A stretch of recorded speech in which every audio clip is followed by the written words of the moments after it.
So the different phases of cell cycle. Now cell cycle is basically comprising of interphase and M phase.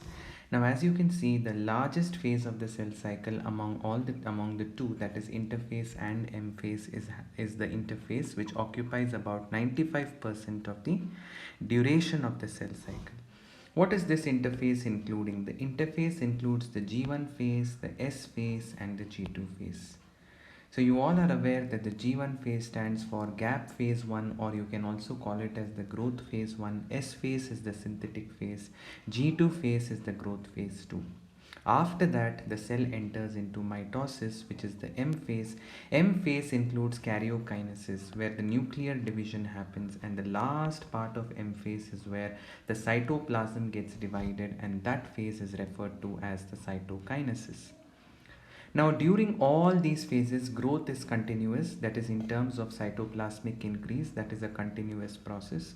So, major growth happens during all the phases, in fact, but generally we attribute growth and the cell being metabolically active to the G1 phase. And also in the gap 1 phase, the cell synthesizes some of its proteins, it synthesizes its different forms of RNA, which undergo transcription, which undergo translation, and in order to produce different types of proteins.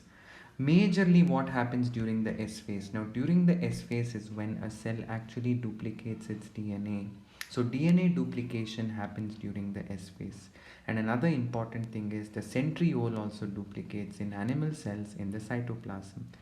And whatever proteins are required in preparation of mitosis is synthesized in the G1 phase or the gap 2 phase. And among all the three, actually gap 1 phase is something which is the longest. It is of a duration of about 12 hours, whereas S phase is about a duration of 6 hours, and the remainder, it is about totally accounting for 23 hours, the remainder of which about 5 hours is basically the G2 phase. Now I am telling you about these hours especially with reference to the human cell. A typical human cell, when grown in culture, it spends about 23 hours in the interphase and about 1 hour in the cell division proper, that is the M phase. And like you can all see here, the cell division proper includes karyokinesis and cytokinesis. Karyokinesis includes prophase, metaphase, anaphase and telophase. And cytokinesis, it occurs in two ways. One is cleavage or furrow formation in animal cells, and cell plate assisted by phragmoplast in case of plant cells.